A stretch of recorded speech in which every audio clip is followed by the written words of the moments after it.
but welcome to this webinar. Professor Nick Alderman, Director of Clinical Services at Brain Injury Services, Partnerships and Care, broadcasting to the nation today from Grafton Manor. The subject today in this webinar is making a difference, the benefits of using observational recording measures in clinical services. And just to provide a bit of context for this work, most people will be familiar with the Winterbourne scandal, which highlighted abuse of vulnerable people in care and obviously further highlighted the potential for this occurring in other settings as well.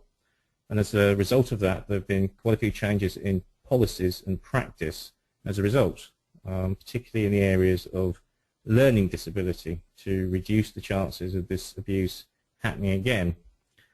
A fairly recent report published in 2013 gave some commentary about the success of this.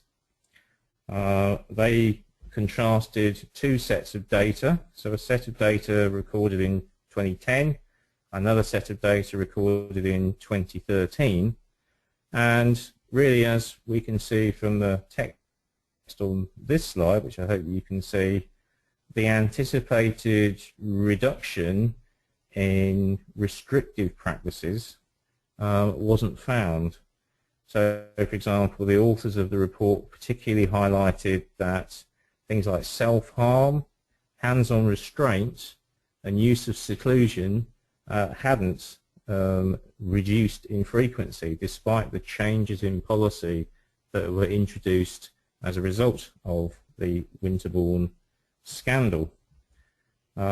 Much more recently, this year, in April 2014, Norman Lamb and the Department of Health have issued new policy and guidelines regarding the use of restrictive practices.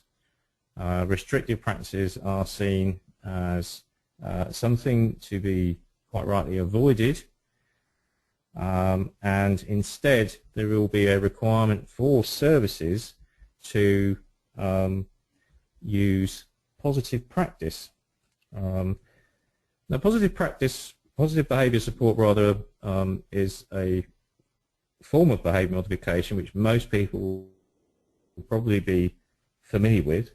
It emphasises really looking at things like antecedents to behaviour, trying to identify antecedents to behaviour that cause things like aggression, which may result in overly restrictive practice.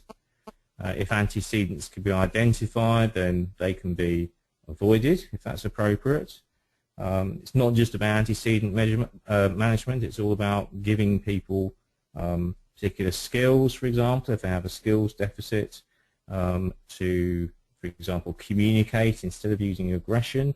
There's a whole range, really, of techniques that positive behaviour support talks up, and all of these things can, in the right context, be used effectively to reduce things like restraints, seclusion, other sorts of hands-on or restrictive practice. The interesting thing about positive behaviour support that's talked up in the report by the Department of Health is it's explicitly informed by the principles of applied behaviour analysis. And for those of you that heard my previous webinar on neurobehavioural rehabilitation, we talked about this extensively, and I'd refer you to that webinar, which is on YouTube for reference. But the point for today's talk is that this stressing of applied behaviour analysis, and by using data to inform decision making, really sort of sets the scene for what we're talking about today, which is using observational recording measures. And the observational recording measures that we're going to talk about in detail, there are two, and they are concerned with measuring aggressive behaviour and potentially inappropriate sexual behaviour. But just to go back to the guidance from the Department of Health, which talks up the need to use positive behaviour support and to utilise data within applied behaviour analysis, the reasons really for looking at observation and recording measures in this regard, they really fit the bill, because these measures have their own basis in an operant conditioning conceptual framework. They mine lots and lots of very useful data, which is obviously being used for clinical purposes primarily, but can be used, as we'll see today hopefully, for all sorts of other useful purposes.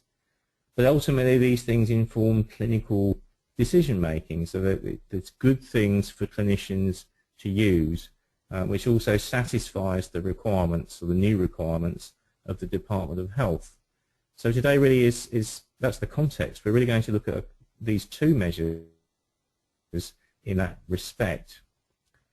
So that's the main reason for today, but we're also going to look very briefly at other reasons for using observation and recording measures.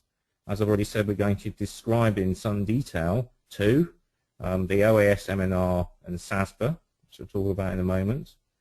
We're going to look at how they can contribute to a range of real-life applications and discuss the benefits of using observation and recording measures in clinical services.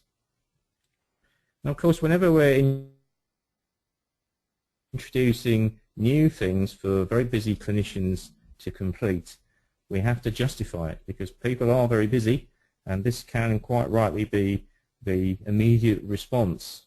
People are very busy, why something else to fill in? So we need to convince our clinicians that completing these sorts of measures is actually a good thing to do. And really the main reason for using these measures, as I've already insinuated, is to use them within clinical decision making. So how do we ensure that the treatment or the rehabilitation that we deliver to our patients is appropriate and effective? Well, we can help ensure that that's going to be effective by basing our interventions on objective data.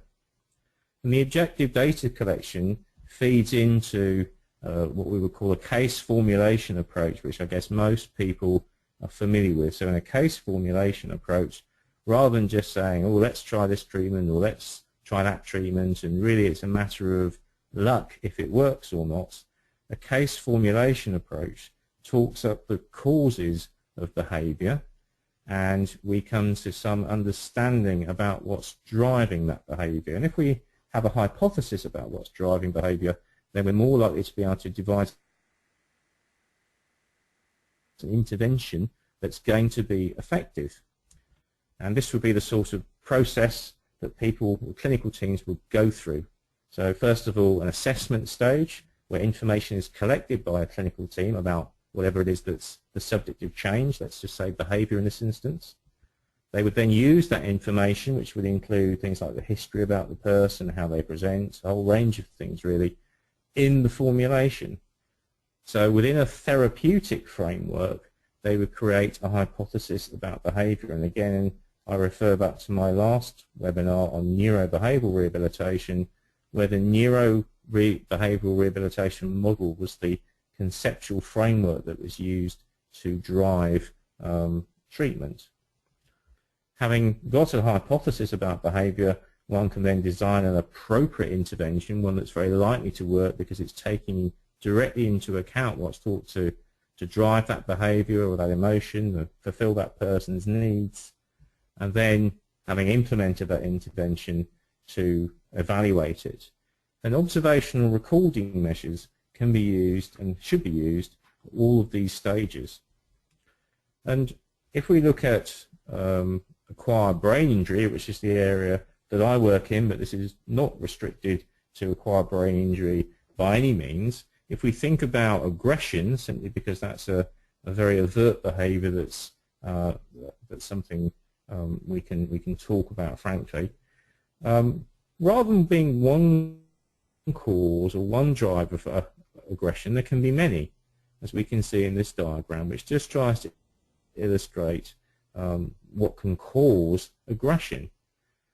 Now, that's not to say that the person with aggression is showing aggression because of just cognitive impairment, for example. It can be one of these reasons. It can be a whole mishmash of these reasons. So the point of assessment is to identify what drivers lie behind behavior, and therefore what we can do to treat it.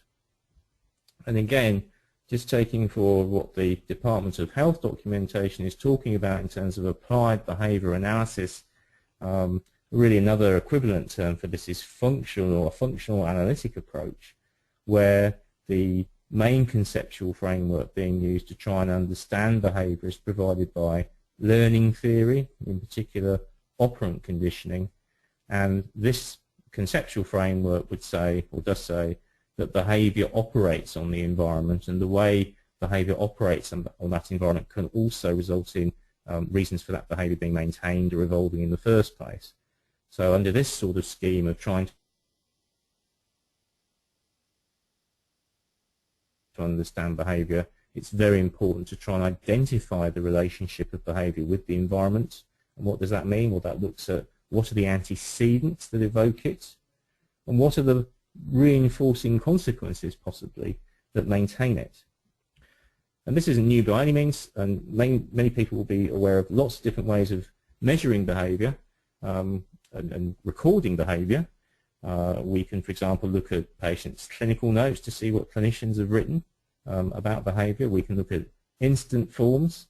Most people are familiar with the concept of the ABC form, the antecedent, behaviour and consequences form, an example of which you can see there, which does try and identify and record what the behaviour was, what occurred before it, and what occurred after it, to try and see if there are any relationships between the behaviour and the environment. And if you can identify relationships, then you can try and change those relationships using, for example, positive behaviour support methods.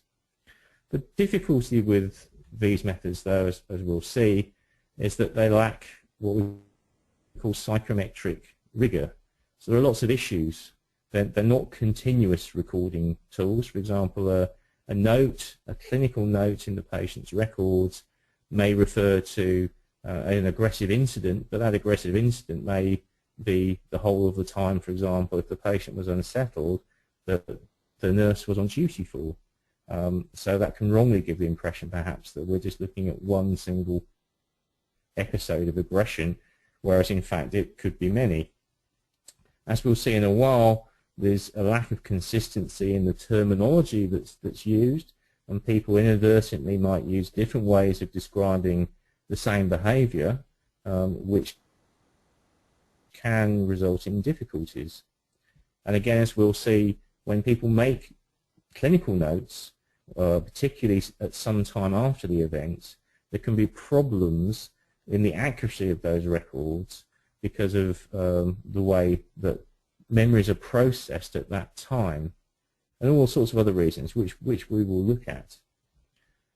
I do like to talk about aggression in this context, simply because for most people, physical aggression, for example, as we can see in these slides, is an easy thing to define, it's an easy thing to see, and it's something that most people would agree is behaviour that's not acceptable. But there are other forms of aggression where the view can be clouded, and in any team who are trying to come to some formulation about behaviour or have a discussion about the behaviour of patients, rather than just being driven by the data that we record, which we'll talk about in a moment, there has to be a wider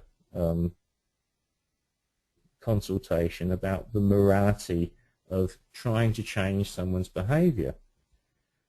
So we know, for example, that behaviour is judged using many yardsticks. So society can have a view about what is acceptable behaviour and what is not. But individuals can have a view about what is acceptable and what is not, and that can differ for all sorts of reasons from the dominant view in society. So here's a slide that makes that point very well. So, for example, normally we'd think if people were walking around without any clothes on, that would be a bad thing, but it really just depends on the context. And as you can see in these pictures, these people seem to be enjoying some harmless fun in the right context by not wearing clothes. But in the context of walking down the street or in a shop or in a hospital setting, this clearly would not be right. So people need to have a clear view about the context of behaviour too before deciding it's a a bad thing and there needs to be some intervention. So really what we want, if we can think of observational recording measures as clinical tools, we need tools that equip clinicians with certain assets that they can use in clinical work. So for example, we mentioned this earlier, we need, or an advantage of observational recording measures is they equip clinicians with a standardized vocabulary. So for example, if we think about aggression, a whole range of terms can be used in that context. People can say the patient was angry, the patient was violent, the patient was aggressive. But these things all can mean slightly different things rather, depending on what the person understands by that term. Even if we use the term aggression, which sounds a very objective term, and there can't be much doubt about what that means. If we try and unpick that, we can say, well, what sort of aggression was it? Was it physical aggression? Was it verbal aggression? How severe was it? So having a tool or range of tools that equip clinicians with a standardized vocabulary will help with this process. So they'll make sure that everyone is singing from the same hymn sheet, as it were. Taking this analogy further, we also need a tool that helps clinicians and other people concerned with the care of the patient to test their assumptions. Now, we all perceive the world in slightly different ways. We all make slightly different attributions, sometimes very different attributions, about what we see. So if somebody is aggressive, some people may say, well, that person is aggressive because he's a bad person, or that person was aggressive because he hates me, or that person was aggressive because he's evil, or that person was aggressive because he wants to get something. So there's a range of different views being expressed, and certainly an advantage of an observational recording tool or measure is that if everyone is recording behavior objectively, then we can test those assumptions. So rather than treatment being driven by the belief, possibly erroneous belief of clinicians, a discussion can take place within a team so that people can come to a universal view about behavior. And then finally, before we move on to looking at the tools themselves, really we need tools that help clinicians record behavior objectively and accurately. And again, we hinted at this earlier. Research has certainly shown that at times of stress and trying to deal with very aggressive people or aggressive patients can induce a lot of stress, that memories can be selectively laid down of events, and that salient factors, for example, well, what was the last thing that happened before the aggression occurred, can be completely missed. So having tools which make people think back as soon as possible to events can help jog memories and reform memories in a way that is more accurate. So that's a big ask for tools. We need tools that equip clinicians with the standard vocabulary that help them test their assumptions and help them record information objectively and reliably. But that's what standardized observational recording measures do. It's what they're good at, it's what they're good for. So they have psychometric properties of validity and reliability. So we know that if somebody makes a recording about a behavior and somebody else makes a recording about the same behavior, those recordings are going to be similar. That's very important. We know they're reliable. So, for example, if something is labelled as verbal aggression, we know that it is verbal aggression. These measures, these tools are derived really in the best circumstances from conceptual frameworks that underpin treatment.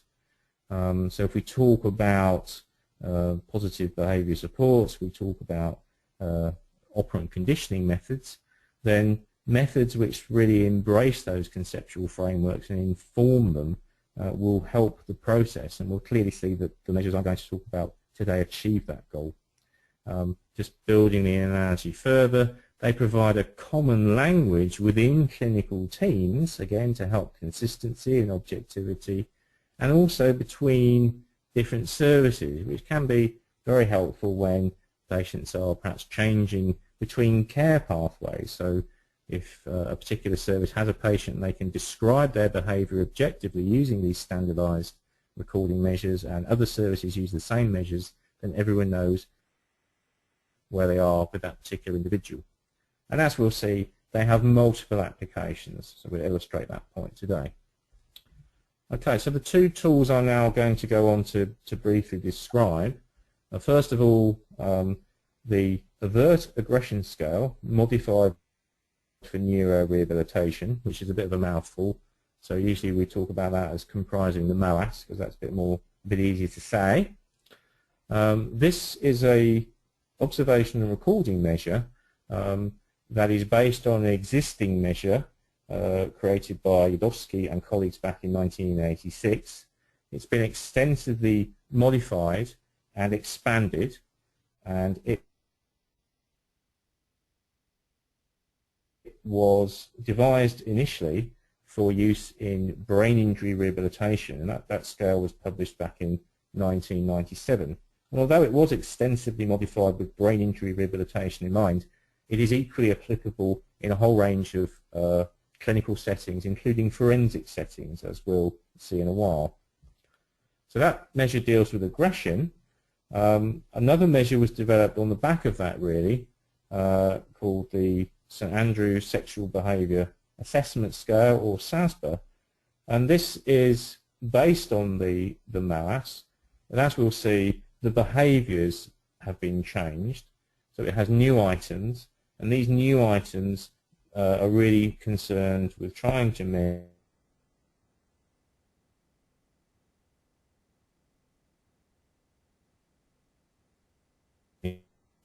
behaviours that could be constituting inappropriate sexual behaviour. And this was published again in 2008, and again, although it was devised primarily with neurological or rehabilitation settings in mind, again, like the MOAS, it's pretty extensively used in a whole range of different clinical settings. So both of these scales can be used outside brain injury and in psychiatric and forensic settings too. So we've already really looked at some of the reasons why we would use these tools, but just to look very briefly at the wider applications, obviously we can use them in clinical work, and that's what we've stressed so far in this webinar today. But we can also use these tools and the outputs of these tools for other purposes as well. So in audit, and again we'll show some examples from how we've done this in brain injury services shortly, and also in research, and again we'll talk about some examples at the end of this webinar. So we talk very explicitly about the measures now.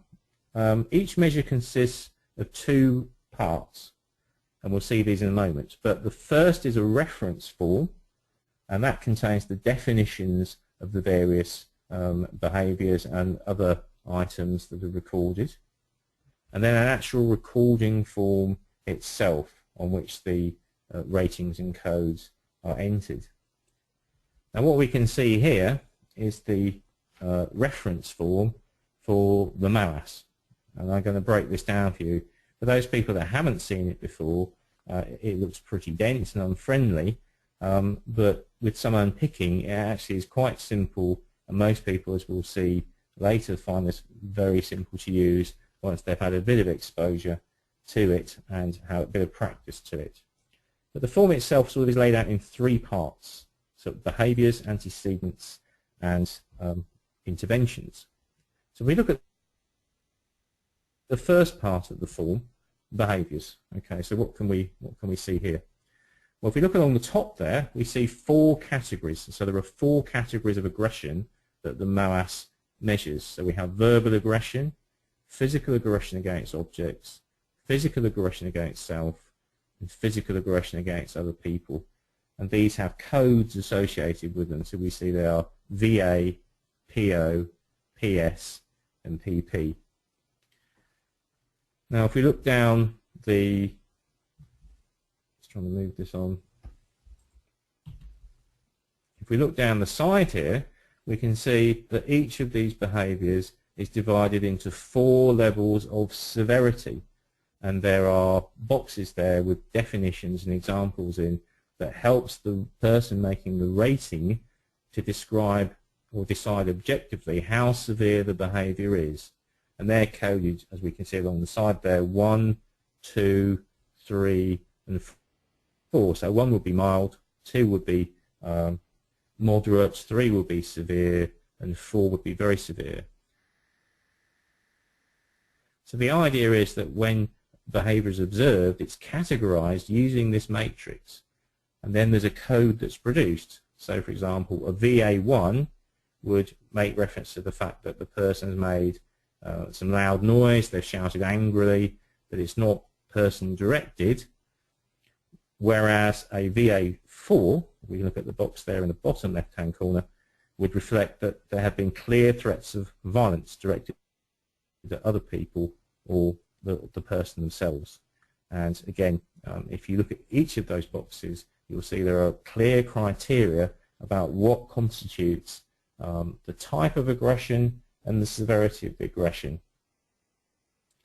And obviously for those people that would like to see this in more detail, my email address will be at the end of the webinar, and I'll make the point again there, but just to mention it now, I can obviously send you all the information, including these forms, so you can look at it in detail in your own time, as it were. So the first part of the form categorizes behavior and the severity of behavior. And what we've done now is we've changed to look at the difference really between the MOAS and the SASPA. So the SASPA measures potentially inappropriate sexual behavior, and the only difference between the two measures are in the behavior section.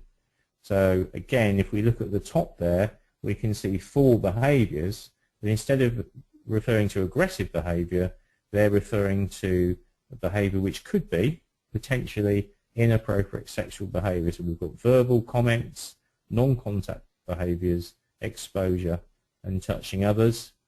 And as before with the MOAS, each of those is divided into 4 levels of severity. And you can see for yourself there how those things work in terms of definitions. Same sort of, same rationale as with the MOAS. Okay, so what the 2 measures have in common now are the other 2 sections of the form. The second area of the form deals with antecedents. So antecedents are events which were observed to occur before the behavior occurred. So here is where we're starting to look at, is there a relationship between behavior and the environment? And there are 2 sets of antecedents. So set 1 are what are called contributing factors. Now contributing factors don't necessarily account for why behaviors occur, but they can set the scene. In other words, they can increase the probability that the behavior will take place. So there are 3 of those, as we can see. So structured environment, noisy environment, and again particularly fitting in with our the brain injury population the measures were specifically adopted for initially. Has the person had an epileptic fit in the last 24 hours? Now that won't apply to most clinical populations, but the first 2 certainly will. And the codes here are simply numbers. So if the aggression or the inappropriate sexual behavior occurred in a rehabilitation session, for example, then that will be reflected using that code. Set 2, these are the antecedents. These are the events that occurred immediately before the behavior. So this is the last thing that was directly observed before the behavior itself took place. And there are a range of those. And again, I won't go through them all, but we can see, again, there's a number associated with each one. So number 11, for example, is that the person was given a direct verbal prompt to comply with an instruction. Number 23, looking further down the list there, was the person was obviously agitated or distressed. And number 24, there was no obvious antecedent. And I picked those 3 out simply because, certainly in working in people in neurobehavioral settings, they're the 3 main antecedents that are consistently recorded for most people. And then the final set of the form, the third part of the form, is interventions.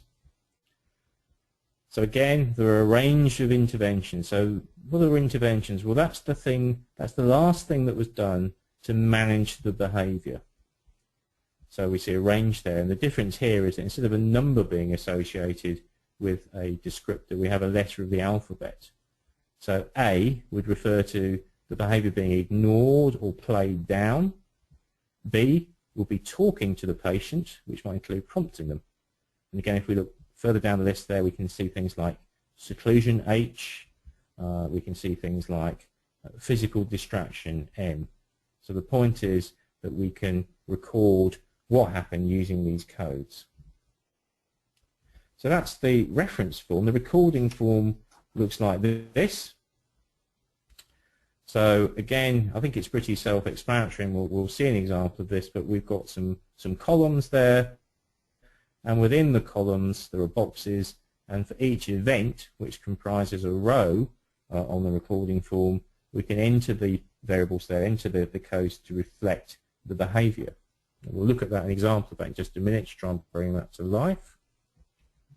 On the back of the form, there's some space really just to record other antecedents and other interventions that aren't captured by the ones that are on the reference sheet. And this doesn't occur very often. In clinical work, we find that most behaviours are, the antecedents and the interventions to most behaviours are already accounted for by those codes, but this is there just in case there are some unusual ones that we can track using the MOAS or the SASPA.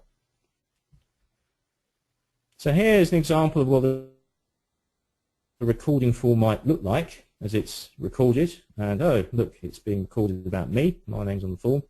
But really what we see there are a set of codes. And what we do when we train people to use these tools is at this point we would give the people who are being trained the actual reference forms, and we would get them to look at what the codes on this example are. Now you can't do that unless you've got copies of the scale in front of you. I'm assuming that you probably haven't. But the first row, for example, we've got the date, we've got the time, we've got the observer's initials.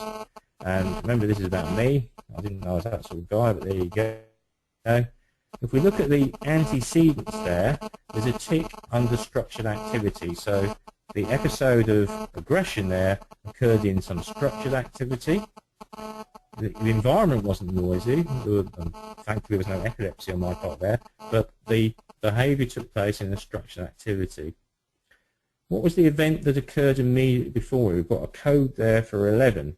If I look at my MOAS sheet, which I've got in front of me, 11 says I was given a direct verbal prompt to comply with the instruction. And what did that result in? That resulted in a VA1. And again, if I look at my MOAS sheet here, I can see that refers to the fact that I must have made some loud noises or shouted angry, but I didn't directly shout at the person concerned. What was the intervention? The intervention is recorded as an A. Well, in this case, my aggressive behaviour was ignored or played down by the person making the recording. And the last column there says multiple recordings. And really this is an effort to try and save some time and to become more efficient, because quite often behaviours can occur very frequently, and it doesn't make sense to record all this information again. So where we have a quick succession of behaviours occurring with the same antecedents, the same aggression, the same interventions, then whoever's making the recording can put as many ticks in that column as is necessary to reflect that case. So the VA1 that I engaged in here occurred 5 times altogether. And then we move on to the second column, and we can see that the nature of the aggression was changing. So my aggression went from being sort of verbally aggressive in a very minor way to a PP2. And again, if I look at my MOAS sheet, I can see a PP2 reflects that I must have struck out or kicked or pushed or pulled hair, which doesn't sound like me at all, but there you go, maybe it is. And you can see there are different antecedents and there's a different intervention. Now I won't go through this in detail, but hopefully you can get the idea of how the behaviour is recorded. And the point is really that at the end of the day, although initially the scale looks somewhat dense as I've already said, and the feedback that we've certainly got confirms, is actually quite simple to use once people know it. So using the MOAS and the SASPA, we use a set of codes which can be used as a shorthand means of capturing quite complicated sequences of behaviour. I'm just going to move back to this slide, but because we're using a defined set of codes, we're recording objectively. We're all recording and we're all seeing behaviour in the same way.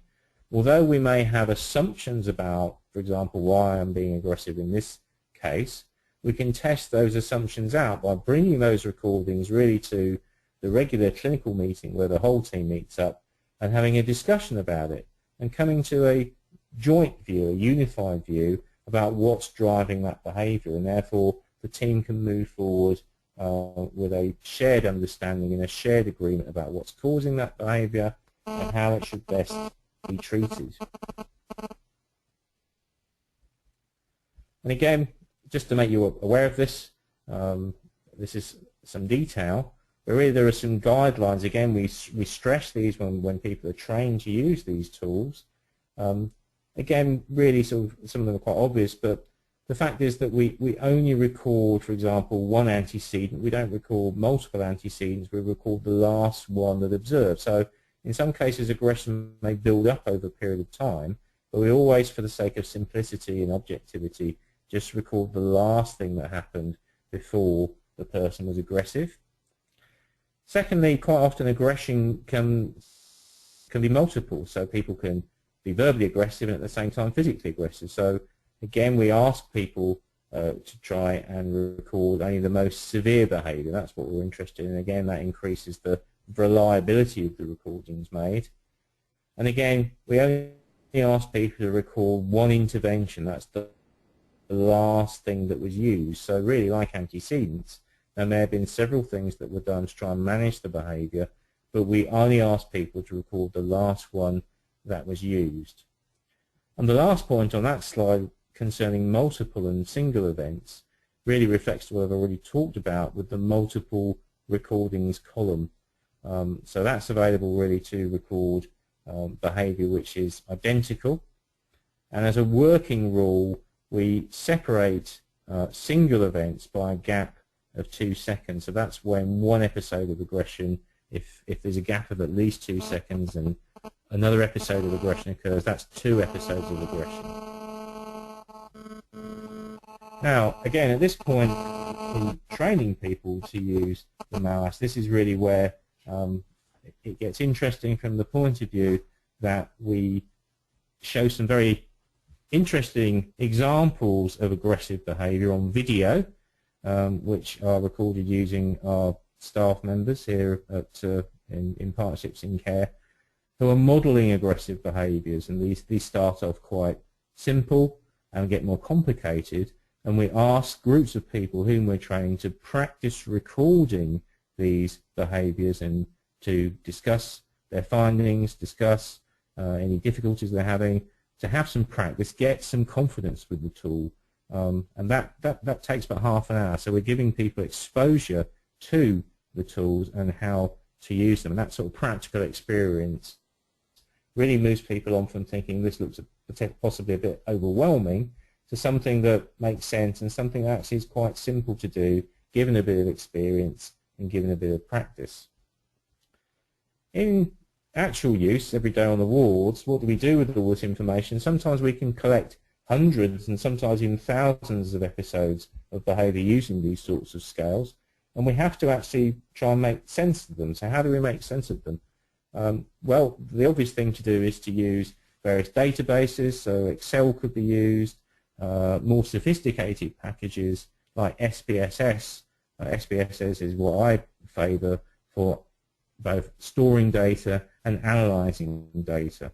So using these sorts of packages, you can look at the trends in the data, you can set up models about what's causing behaviour and test them out. And again, this is how this information really can fit into the formulation process. So this is where the data can be manipulated, can be played with, and then can be taken back to the clinical team to help them come to a view about how these behaviours are being maintained and what can be done about it.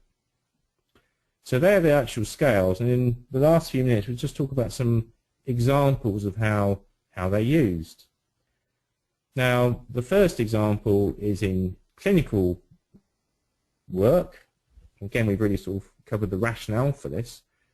And it's the main reason why the measures were created and the main sort of reason why observation and recording measures are used. It's to try and gather information about behaviour and sort of use it for the formulation setting exercise. And this is just some PowerPoint slides that have been assembled just to sort of illustrate what that process might look like. So for this particular individual, we can see most of their aggression occurs when demands are made. So in formal rehabilitation sessions, we can see most of their aggression is verbal aggression. We can see most of that aggression is moderate in severity. We can see the main antecedent to verbal aggression was being asked to do something, so the person was given a verbal prompt. And we can see the only intervention in this case was talking to the patient. Now that would need some unpicking and demystifying by the clinical team. So what exactly does talking to the patient mean? So that might be, for example, saying, please don't do that, I don't like it. Or that might be trying to give them some other feedback. So the detail will come out of the discussion about the recordings themselves. So that information would then be put together to use as a formulation. That formulation would then drive an intervention, and people will carry on recording on the mouse, and we can see how that data can then be used to plot or track response to that program. So there we see the baseline, the assessment stage, versus when the intervention is launched, and we can see the reduction in recordings reflects the fact that the person's behaviour is improving. So that's a very obvious sort of use in clinical work. And again, that information can be used to present charts like this, which can help the team understand how the patient's rehabilitation is progressing, their family, the patient themselves, of course, commissioners, and so on. So that's a great asset of using these sorts of measures. And I mentioned earlier that although these measures were primarily designed for use in neuro settings, they have been and are used in a whole range of other clinical settings.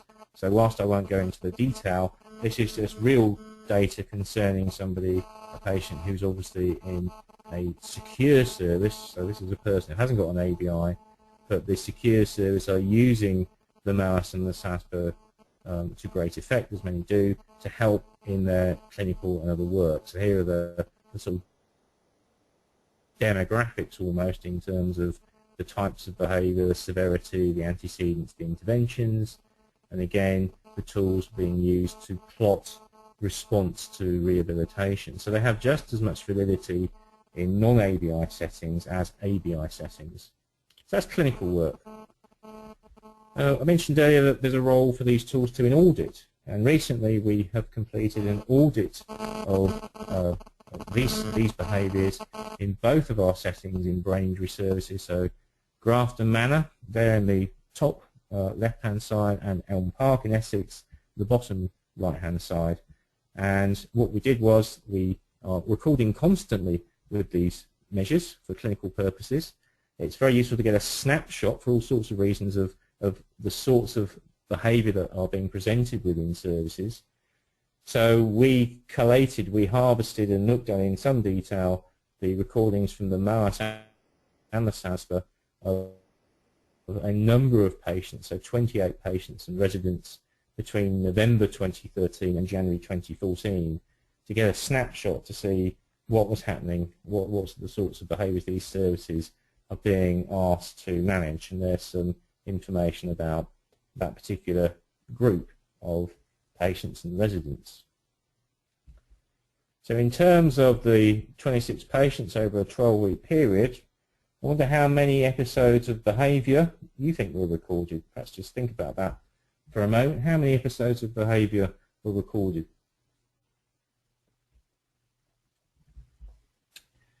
The total was 3,141. Usually people underestimate the number of behaviours recorded, so it's a useful exercise to sort of sense check that and actually services like brain injury services here are being asked to manage behaviours that are frequent, very frequent and severe. So if we look at the types of behaviour we see there, in fact just going back, I should say that the 3,141 episodes were aggression, and if we add the potentially inappropriate sexual behaviours to that, we have nearly 4,000 behaviours altogether in that 3-month period.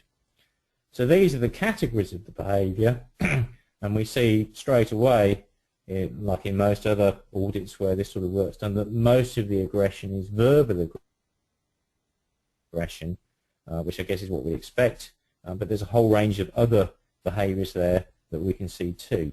So this just gives a snapshot of the sorts of behaviours that services are asked to manage, and that can have all sorts of implications for resource allocation, management, service models, all sorts of things. Drilling down a bit here, we can see the demographics in terms of the severity of the aggression. So the aggression is divided, as we saw earlier, into sort of mild, moderate, severe, and very severe categories, and we get a sense of that from those charts. We can look at what the main antecedents to aggression were. So again, and this is a frequent finding in brain injury, the main antecedent to aggression before aggression occurs, in fact, there's none. There's no observable antecedent seen at all. And in brain injury, the reasons for that, which I won't talk about today, but that makes perfect sense in terms of what we know about people with brain injury.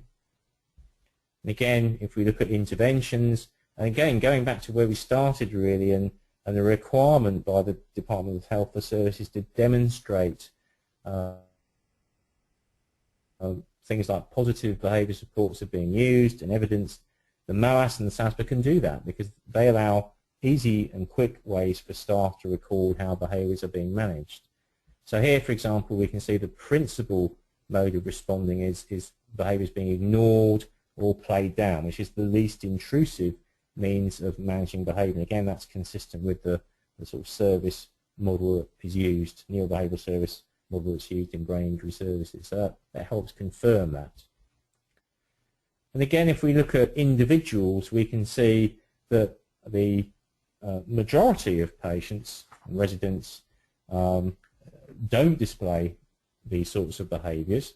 And again, that's quite frequent. That's quite a frequent finding. So it would just depend where the person is in their rehabilitation, for example, at the time of the audit. So people that have been in the process for longer hopefully will have less challenging behaviour. Those that are just coming into it may be showing more. But again, 25% of the participants in this sample accounted for 60% of the aggression, which is a fairly sort of common finding. Moving on to another area, the MOAS and the SASPA and observational recording measures in general have a very important part to play in research, I think mainly because they stress up objective data, which of course is essential to research. What do we mean by research? Well, it can mean lots of different things. So the MOAS and the SASPA, for example, have been used in quite a few case studies out there which demonstrate the efficacy of therapeutic approaches. So in this case, the neurobehavioural approach. So having an objective means of demonstrating progress is very important in this respect. Again, there are lots of publications out there where the MOAS and the SASPA have been used, which look at other sort of cohorts of patients. So here's a paper that I published back in 2007, where a whole range of additional factors, as well as those captured by the MOAS and the SASPA, were studied in order to come up with more comprehensive models of what causes aggression and therefore what can be done to help those sorts of patients who are aggressive.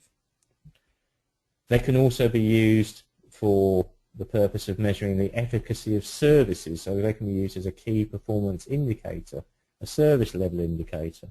Again, I can't go into the detail, there's not time here, but one can pull MOAS and SASPA recordings and use a formula which gives you an aggregate score for both aggression and inappropriate sexual behaviour, and that can be used really as a baseline to look at plot the efficacy of the service against in the future, or compare other services against, or really to get some idea about the level of challenging behaviour a service is able to manage.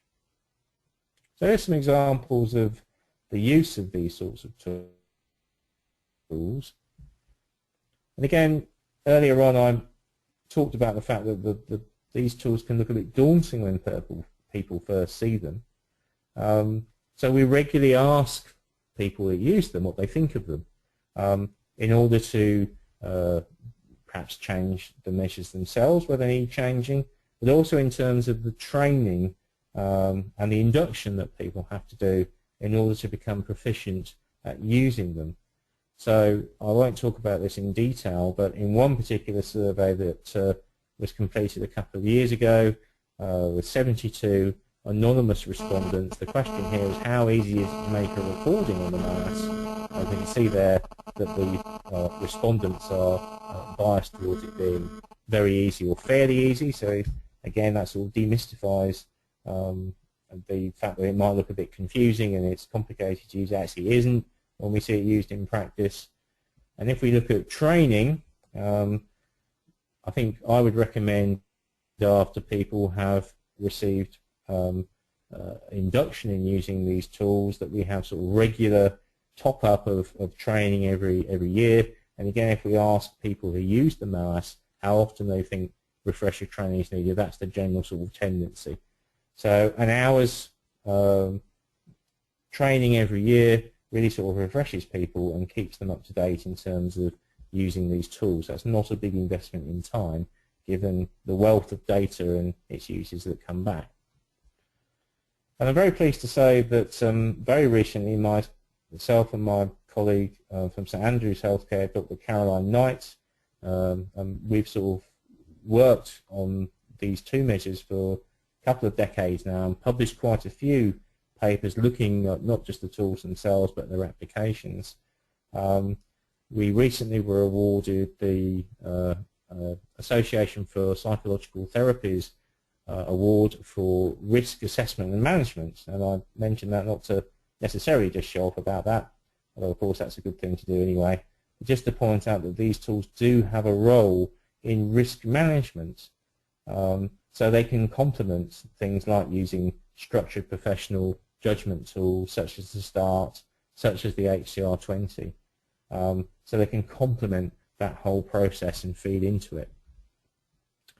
So moving on to finishing now, the last few minutes, really just to summarize in terms of talking up the advantages of these particular measures.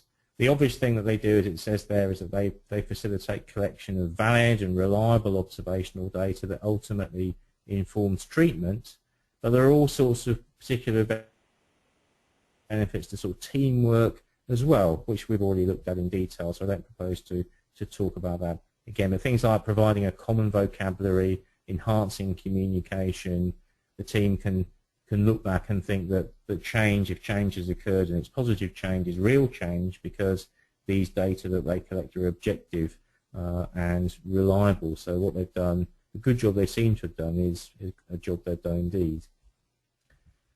And then really just going back to where we started, looking at positive behaviour supports and the need to use less restrictive interventions, just revisiting that particular slide there, and really just confirming that if the requirement is that positive behaviour support is informed by applied behaviour analysis and decision making, then both of these measures, both of these objective, these observational recording measures come from that school of thinking. So tick both those boxes. They do emerge from the driven by the principles of applied behaviour analysis, and obviously they provide the data which helps the decisions to be made, and they quantify the information which the CQC in the UK is certainly going to be interested in looking at. So there are much wider benefits to using these tools than just the obvious clinical work. So again, it's helping demonstrate that the requirements to change practice from the Department of Health are actually being enacted. So we can demonstrate that, or help demonstrate that, using these sorts of tools, because they fulfill this box of providing transparency. So at this stage, I'm sure you're hungry for the tools. If you're not already using them in your services, you'll be wanting to. I don't know if this reminds you of yourself or not, but as I said earlier, if you want the information, so I can give you the original papers underpinning the development of these tools, possibly more importantly, I can give you the tools themselves, give you the recording forms. We also can give you a copy of the SPSS and the Excel templates for you to record the data in once it's collected for the point of view of analysis. Then here's my email address. By all means, drop me an email. I'll respond and gladly send you that information.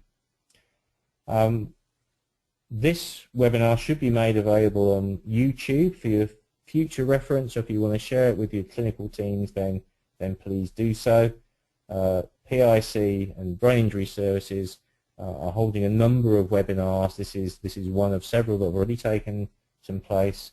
So if you're interested in joining in other webinars that are forthcoming, please visit the Partnerships in Care website where details of future seminars will be made available.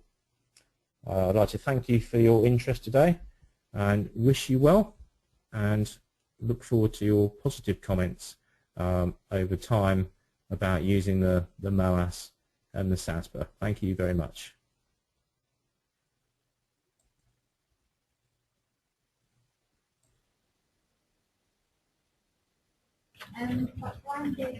Unmuted. Hi Nick, thank you.